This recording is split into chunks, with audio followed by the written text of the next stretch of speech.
Anainot, pirming nanginginutan. Always number one. Always number one. DCGB 729 kHz. Enot sa Bareta. Enot sa Gabos. Ang DCGB, aktibong miyembro kan KBP, kapisanan ng mga broadcaster ng Pilipinas. Ang oras na po, 5:00 in punto. Alas 5 ng hapon, oras na para aramon ang mga maiinit na bareta kanal daw na maruluwas sa aga sa mga periodiko, radyo asin telebisyon. Enot na madadangog ngunyan sa DZGB Bareta alas 5. Mga bareta ngunyan para sa aga. Enot na tinipon sa DZGB Newsbase. DZGB Bareta alas 5. Kaiba ang field reports kan Mega Force Patrol. Hali sa iba-ibang parte kanalbay asin kabikolan. Ngunyan, uya ang sa idong tagapagbareta.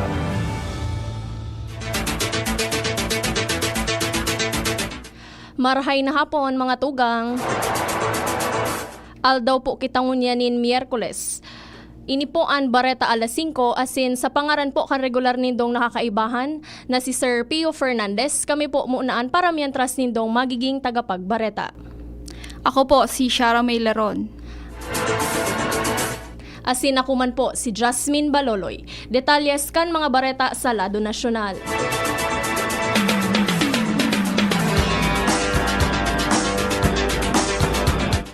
Nagpatanid si Senate Majority Leader Francis Tolentino sa mga guwo na posible sindang ipapreso sa harayong parte kanasyon, kaya dai magpakampante sa saindang komportableng detention facility sa Metro Manila. Ini ang dahil sa pauruutrong sinabi ninda, dismissed Bamban Mayor Alice Guo asin Sheila Guo na nagsakay sinda nin yate asin mga barko para makadulag sa nasyon. Sinabi ni Tolentino na posibleng makasuhan sinda Guo nin continuing offense asin maipakulong sa sulu o tawi-tawi. Paliwanag ni Tolentino, ang kaso ang pwedeng isaangat sa sainman na korte na may jurisdiksyon sa mga lugar na saindang inagihan paluwas kan Pilipinas pasiring sa Indonesia kung sa insinda nadakop. Inuyo na naman ni Department of Justice o DOJ Prosecutor Iser Joseph Gatdula sa posibilidad na kasuhan ang duwa nin continuing offense. Pig-inganyar naman ni Tolentino si Guo na magsabi na nin totoo dahil kung dae, warang makakapugol sa DOJ na magsaangat nin kaso sa sarong venue na parte kan sa indang escape route. Target na tapuson sa masunod na semana kan Senate Committee on Women, Children, Family Relations and Gender Equality ang investigasyon manungod sa mga illegal na operasyon kan Philippine Offshore Gaming Operator o POGO asin ang connection digdi ni dismissed Bamban Tarlac Mayor Alice Guo. Sigun kay Senator Risa Hontiveros sa masunod na Martes, Setyembre 24, ang ika-14 na pagdangog kan sa iyang komite asin posible man na ini ang ultimong aldaw kan investigasyon kan Senado manungod sa mga POGO. Saro sa mga nagpapahaloy kan investigasyon, iyo ang isyu manungod sa mga illegal na POGO sa Bamban Tarlac asin Porac, Pampanga.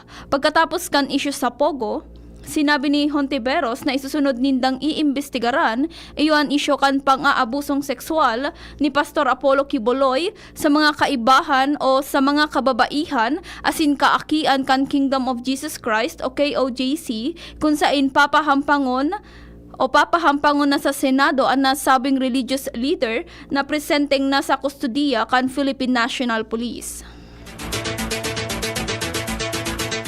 Nahahadit si Senador Risa Hontiveros sa impormasyong nagluwas sa pagdangog kan Senado na may dating PNP chief na natatauanin suhol kay dismiss Bamban Mayor Alice Guo. Sigun kay Hontiveros, parehong maikukonsiderar na public order as in national security concern.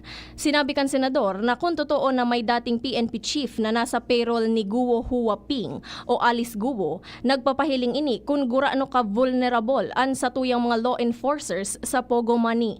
Dugang pa ni Hontiveros, bako katanggap-tanggap ang posibilidad na sarong dating halangkaw na opisyal kan gobyerno na may mandatong protektaran ang katrangkilohan na siya pa ang nagiging instrumento sa pagpalakop kan krimen sa mga Philippine Offshore Gaming Operations o POGO. Dagdag pa kan senadora, para maibalik ang tiwala sa institusyon, dapat na magkaigwanin accountability para digdi. Ibinulgar ngunyan ni Police Regional Office 11 Director Police Brigadier General Nicolas Torre III na maabot sa sobra 10 individual ang mga nagtabang kay Pastor Apollo Kibuloy para makapagtago sa mga otoridad. Ang pahayag ni Torre, ang kasunod kan patong-patong na kasong isinangat ninda kontra sa mga ini.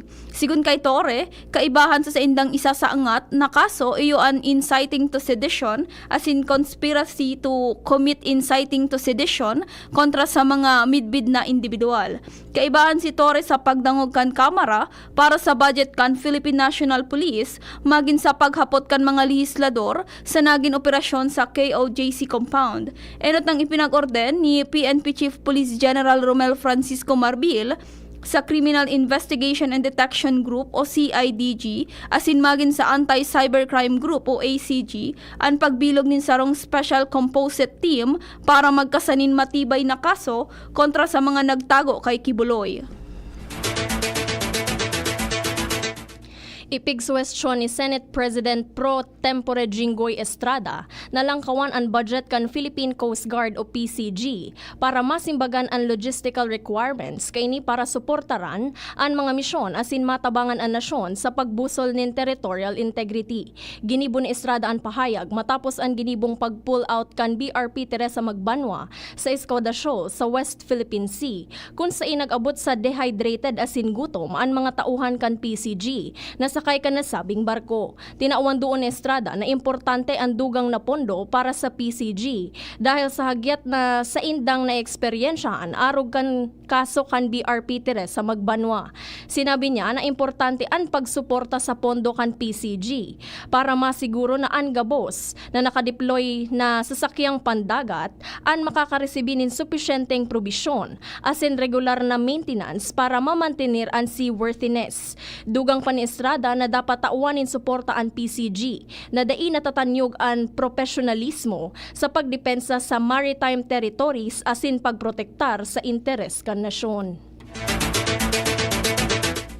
Bakante mo na ngunyan ang liderato kan Presidential Task Force on Media Security na pinamamayuhan ni Undersecretary Paul Gutierrez bilang Executive Director. Sigun sa surat ni Executive Secretary Lucas Bersamin kay Department of Justice Secretary Jesus Crispin Rimulya na miyembro kan Task Force na napasuna ang termino ni Gutierrez. Nakapalamandigdi ang expiration of the tenure ni Gutierrez na epektibo sa lalong madaling panahon. Kinumpirmar naman kan palasyo na dainan ni review kana presidente ang appointment kan opisyal. Si Gutierrez ang ipigdesignar ni President Ferdinand Marcos Jr. bilang pamayo kan Presidential Task Force on Media Security kana Mayo 2023.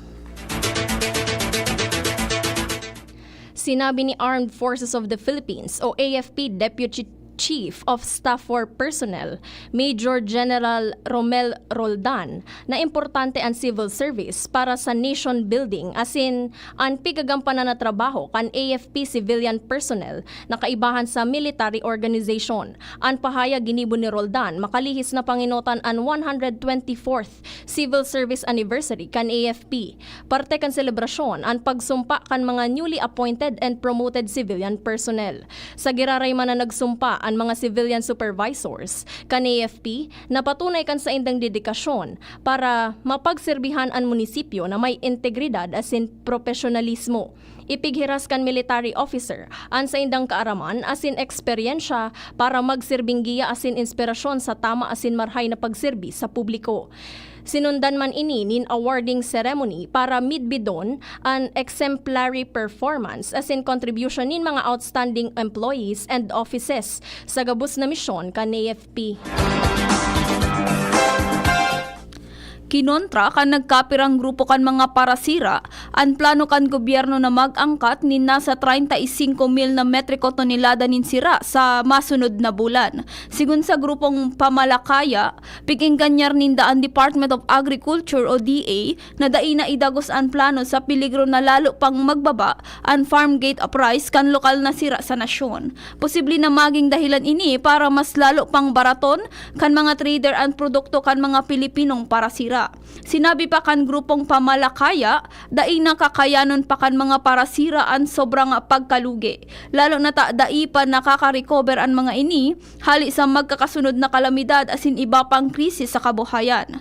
Sigun sa monitoring ka na grupo, nasa 100 pesos kada kilo nasa 100 kada kilo na ang farm gate price kan sibubog, mantang nasa 80 pesos kada kilo ang turingan. Sigun pa sa grupo, ang hababang farm gate price ang dai nangangahulugan nin hababang presyo nin sira dahil minamanipular sa naini kan mga pribadong traders para sa indang personal na kapakinabangan.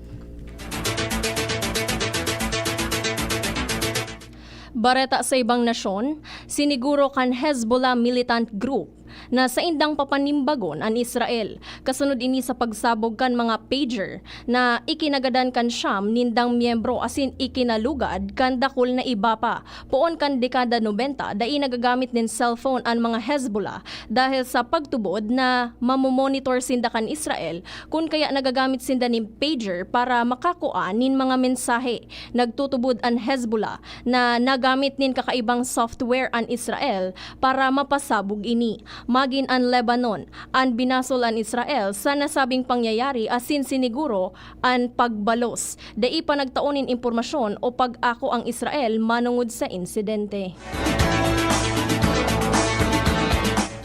Para sa baretang sports, siniguro ni World Boxing Council o WBC minimum weight champion Melvin Gringo Jerusalem na magiging mainit ang pag-ampanganinda kan challenger na si Luis Castillo sa Domingo para sa WBC title. Si Castillo na sarong undefeated number 1 contender ni Jerusalem ang may record na 21 panggana, kaibanan ang 13 knockouts. Tiwala ini na kaya niyang tangkasan nin titulo si Jerusalem sa sadiring nasyon. Mantang si Jerusalem ang may 23 na panggana, 3 daog asin 12 knockouts, kung saan ini ang primerong pagkakataon na maidepensa niya ang korona sa sadiring nasyon.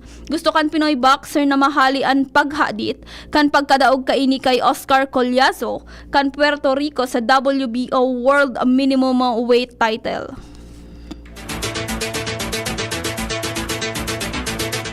Yan po ang mga detalles kan darakulang bareta sa nasyonal. Sa pangaran po kan regular nindong nakaibahan digdi sa bareta alas 5 na si Sir Pio Fernandez, kami po ang paramihan tras nindong nakaibahan sa pagbabareta. Pero bago po iyan, nakaibahan ta po sa lado technical si Sir Nems Flora. Sa IT, nakaibahan ta po dyan si Sir Jerome Nico Martinez. Asin sa news base, nakaibahan ta din po dyan si Ma'am Angel Mustasa. Kami po ang sa indong naging tagapagbareta. Ako po si Sharon Daron. Asin ako man po si Jasmine Baloloy. Salamat kan sa indong pagantabay. Realize true comfort and relaxation at Dorotea Resort and Spa, a perfect venue for family outings, couple retreats, and various functions such as weddings, birthday parties, corporate